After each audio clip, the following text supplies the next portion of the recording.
Well, welcome to Community Connections. I'm your host, Loran Graham, and our show is all about highlighting the important work that nonprofits are doing in the community and the good things that are happening in Spokane.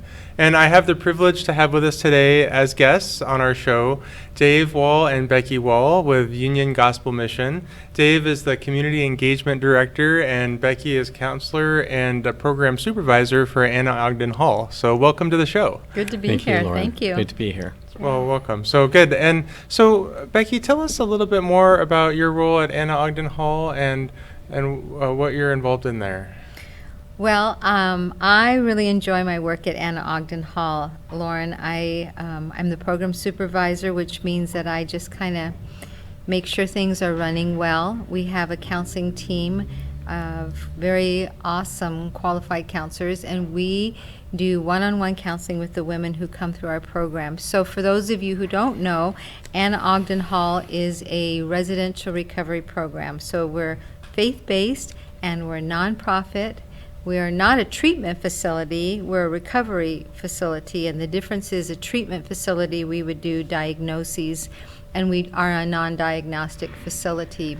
So we have women from all sorts of different backgrounds that come to us, mostly substance use disorders, but we have sexual trauma, we have domestic violence, we have mental health issues, anxiety disorders, things like that. But what I love about our program, and I was just talking to somebody about this morning, in fact, the uniqueness of our program in relation to other different programs across the country. And what makes Union Gospel Mission unique is that we are all about the whole person. So body, soul, mind, spirit, emotions, all of those things. And we provide thorough care for all areas of a person's life. Since they get to live with us on site, they are there for 18 to 24 months, which is a long time for any recovery program. Most of them last anywhere from 30 to 90 days, Wow. But ours is very extensive. So within that part, the program, we have 5 different phases, and each phase is 3 to 4 months long. So they progress more and more into discovering who they are. So we focus a lot on their identity. We focus a lot on their emotional regulation, their trauma wounds, and then we also provide vocational education for them too, and training, so that when they leave, they will have some skills to offer so they can become God-dependent contributors of society. So, Wow, yeah. That's amazing. Yeah. So 18 months you said that you can be Yeah. with. So you really get to know a person and really go deep on Yes. that connection and relationship. That's really neat. So Yeah, here yeah. and so Dave, I understand that you're as a community engagement director. Tell me more about that. Yeah, so I feel like Becky, I am very privileged to come to work at Union Gospel Mission every Yeah, day. Yeah. I don't think there's many men who can say they look forward to going to work every day. And I'm not saying that UGM is a perfect environment, but it is one where there's hope and there's change. And sometimes people don't think homelessness is a place in life where people can actually change, but I've seen it happen for 32 years, and so I love being there every day. Wow, that's wonderful. Now I understand you're married, and so you work together. Do you see each other every day and throughout the day, or how does that? On the way out the door, Yeah. I say goodbye, and she goes to Anna Ogden Hall, and I head to the Union Gospel Mission Men's Shelter. Yeah. And it's probably better that way. Thanks a lot. Wonderful.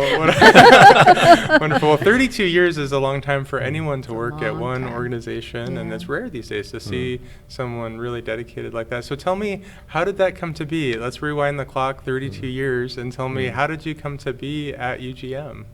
Well, that's a great question, Lauren, and I love to tell it, so I'll try and tell it in a short amount of time. Well, Becky and I were both in the medical field before coming to Spokane from California, but we were both feeling like we wanted more hands-on. I was in administration and she was in health education. And so Becky was finishing up a master's degree, and I was trying to figure out what I wanted to do. And so we came up after a couple years in an HMO environment and came up to visit Spokane to see if this is a place we'd want to work. We got a tour of the old mission, which was downtown at the time, and it was deplorable. It was roaches and mice and smelly bodies, and we got a tour by Phil Altmeyer, and he said, well, and Becky and I were thinking God was calling us to do this. So there's a lot of conversation in between, but we ultimately moved up here in 1988. Wow. And Becky was a volunteer at first at Union Gospel Mission, and she fell in love with it. And so she can tell that part of the story, but I, from the very get-go, just loved the grittiness, and the environment at the mission just seemed so different from our medical setting, but it was so real and raw that I just fell in love with it. Wow, that's wonderful. So, and Becky, were you, tell me about your experience. Were you ready to jump in right away? I loved my job in California, and yet I felt that we needed to do something together that had eternal purpose and value. And when we did move up here finally, I wasn't anticipating how much I was going to miss home in California. And I was kind of floundering for a while, finishing up this master's degree that I probably wasn't even going to use. It was in health education. And Dave suggested that I start volunteering at Anna Ogden Hall in the children's department. And he was right. Once I did, from the moment I stepped in the door, I loved it. I loved the realness, the brokenness, the transparency, the hunger in the women and children. And so at that point, I gradually started to get more involved, and within 6 months of being there, I found myself in the director position. And so I did that for 3 years until I had my first child, and then I stayed home with my children. I did some other things on the side, but it took me until 5 years ago to realize that this is really where I belong, in ministry. And so I've been, again, my second stint at the mission for 5 years now. In November, it'll be 5 years. Wonderful. Yeah. Wonderful. So tell me, a lot has changed in 32 years at Union Gospel Mission. There's been expansion. I see some pictures you brought with me that if you want to share a little bit about that, and what's been the most significant change that you've identified, and then just what your perspectives are, just having that view for all that time. That is a very broad and loaded question, Lauren. So I'll try and stay on task. And I have you have 2 minutes, go. I have something to add to that, too. Okay, I'll try and remember all those 4 questions. So when Becky and I came here, there was 8 staff. Okay. And so here's a picture. Oh, wow. This is a newsletter. I used to write the newsletter back in those days, and there was only 8 of us. Wow. So if you fast forward about 30 years, we now have 185 staff, roughly. Wow. And so God has seen fit to really bless the Union Gospel Mission. And I think he's done that because he has such a heart for the poor and the broken. And there's not too many places where homeless men can go and really get the help they need. And so what I love about the mission is it's so transformational. It's not just an enabling organization. I think most faith-based organizations really do a lot to help, but sometimes they hurt people in the process of their helping because they just enable them. They just keep giving them food and clothing and every physical need they have that they have to meet with people, but they never really get to the heart and soul. And so I think that is the distinctive of Union Gospel Mission. We're after lifetime change, not just a Band-Aid, but about, we call it open heart surgery without the anesthesia. Okay. Because we're going to go after you, and we're going to get inside, and we're going to find out what's driving that addiction. Because if you leave the mission addicted, then we really haven't solved your problem. All we've done is maybe mask some of your issues. Right. So I think that's the piece that Becky really gets into. She could tell you more about, but I love the fact that we have kind of 3 levels of care at the mission. We do take care of people's physical needs first because that's essential.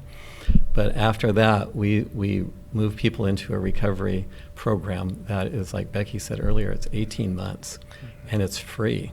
All it takes is a commitment, a big commitment, because 18 months is a long time, but most programs are 90 days, and then you're out, and they usually cost you between $25,000 and $30,000. This is free because Spokane contributes to Union Gospel Mission, so we can offer these services, and nobody really knows what happens inside of our doors unless you come inside and see. But it's so amazing what God does in people's lives. Wow, that's really powerful. So I love that. Yeah. And how many men and women does Union Gospel Mission serve in a typical year? So we average probably about 5,000 people that come through our doors. We have 4 shelters in Spokane. Okay. So we have the men's mission, which has 185 beds. It's a little lower than that right now with COVID. We had to reduce our numbers due to social distancing. But we have Anna Ogden Hall is our long-term women's recovery program that has about 50 beds. And then we have our Union Gospel Mission Crisis Shelter for Women and Children, which is really close by, about 4 miles from the mission, and that's for emergency assistance for women right off the streets. And that houses up to 100 women and children every night. And it's always pretty much at capacity. So we have a very rapidly growing women and children's homeless population in Spokane. And it's almost caught up with men. Has it really? Yeah. And lastly, we have a shelter we opened in Coeur d'Alene in 2012, and it has about 50 residents living there going through a long-term program there as well. Wow. And there was nothing available for women in North Idaho until we moved in there for long-term recovery. Wow.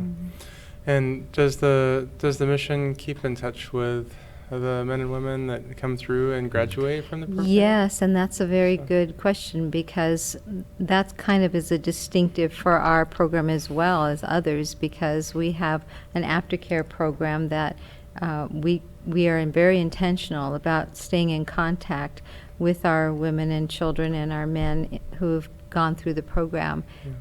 It's great. It's great. We have meetings for them. We have outings for them. We bring them over to the house, and we like to keep our doors open to them, so we invite them to come back for a meal or just to visit, kind of like adult children coming back home. So we encourage that, and it's a very unique and special part, because statistically, if women and men can stay in recovery for 5 years, they have a much, much higher rate of remaining in recovery the rest of their lives. It goes up exponentially per year. So we really shoot for hitting that 5-year mark with them, and then hopefully they keep going from there. Yeah, that's awesome. Yeah. I was going to add to that, too, what Dave was saying. One of the things that has changed over the years is our knowledge and ability to provide recovery services. So when we first came initially, the women's dimension of the ministry focused more on emergency services, and the average stay at the time was anywhere from maybe 2 to 6 weeks. And then the women were anxious to get out and get a home. But what we found, of course, is that when they did get out, they would be going back to the same situations again. So that has been a huge development for us over the last years that we've been in this ministry. What I you want say? to add to that too, Loran, if I could. So one of the things, if a man doesn't have a job when he's graduating from our program, he's going to stay homeless. So you have to have employment in order to take care of your housing and your living needs. So a few years ago, the mission started working really intentionally at finding businesses that would do practicums with our people, and like an internship. I see. Where our graduates would be required as part of their program to find a place of employment that we've given them. There's 130 businesses that we work with. That's a lot of businesses. And they're not just flipping hamburgers. Right. We're talking about some pretty high-level positions where they have a chance to get benefits, better pay, and maybe a career opportunity. That's what we're shooting for. Wow. So a guy will go out, or a woman from Anna Ogden Hall will go out, or in Idaho, they'll work 240 hours at a business for free. Wow. And we provide that as a learning experience for people who are looking for job skills. Wow. And job skills don't mean always hard skills. It can be soft skills, like looking your boss in the eye, or dressing appropriately, showing up at work on time, getting along with your coworkers. All the things that we just take for granted aren't always part of a person's life that is ready to transition. So we teach those soft skills before they go out to the workplace as well. That's amazing. Yeah, it's so important to just have the basic building blocks to be successful and to interact in the job environment. And we even have wonderful. mock interviews where they will be interviewed by some of the team or by the businesses itself, and that they sit down face to face and they learn how to answer interview questions and how to make what would otherwise be incriminating backgrounds, turning it around to something positive for the employer, because that's a difficult task to do. And to be able to share their story, and that takes courage to It takes pull out much of courage. addiction, and to be willing to do the hard things to get back, and so that they can tell their own story. That's a really great skill too. And we're very, very grateful to the businesses that have agreed to have our residents come there for free. It benefits them, of course, but it benefits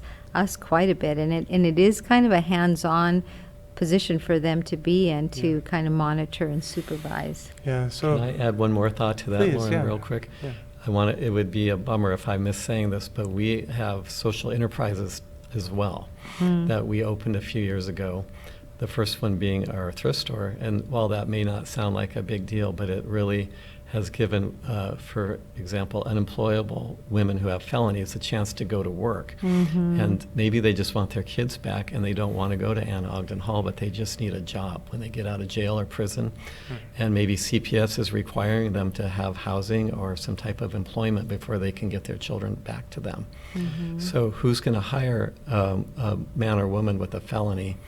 And sometimes it's a big risk. And so we hire high-risk people to come work for us, and then we raise them up from there. And so we have so many success stories, both from our thrift stores and also UGM Motors. That's amazing. Yeah. Recovery, it all starts with a second chance, right? Yes, it does. So, Definitely. So I know we just have a couple minutes remaining, but tell me, what is one thing that you'd like the community to know that maybe is not well known, or something that really gets you up in the morning at the mission? Well, that's easy for me to say, because I get the privilege of being on the inside, and so I see the lives change. And I would like people to know that we are a worthwhile organization to invest in, because change really does happen. And it's gradual, but I see transformation every day. I tell our women oftentimes, the world needs you because of what you have learned here. They're honest, they're transparent, they're self-disclosing, they're accountable, they are humble, all of those things, because that's what it takes to be in recovery for a lifetime. So these changes that they're making are changes that the average person would barely even entertain, because they're so difficult and so soul-searching and so gut-wrenchingly honest, that I would like the community to know, if you haven't come to visit and seen what we do, then I would invite you to come. Yeah. Wonderful. So how about you, Dave? Do you have any final thoughts? So, yes, I do. Spokane is experiencing an explosion of homelessness in our city.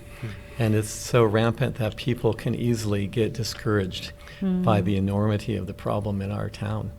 And so we like to say, don't focus on the problem, focus on the person.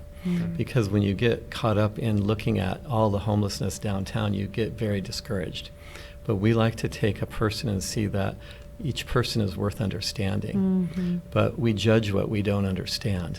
But what we do understand, or when we do understand somebody's story, we can love them with the heart of God. And so we want to tell people in Spokane our people's stories, because when you hear what they've been through, the abuse, the atrocities, the addiction that they grew up with, it would give you a real different perspective on a homeless person's life and why they've chosen that lifestyle.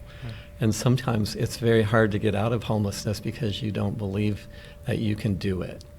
The mission, the Union Gospel Mission and our other shelters believe that people are worth investing in. And our city of Spokane does too. And we don't want them to get discouraged with what they see on the streets, because that's different than the people who are coming through our doors. The people who are coming through our doors are looking for change. They want help. They don't want to stay stuck anymore. And so I love that distinctive. And you can't put homeless people in a box and just say they're all like this, because there's some who really want change, and there's some people who get caught up in a lifestyle that they just don't know how to get out of. But the people who come in our doors are looking for that change. Wow. I wanted to say this too, Loran, if I may.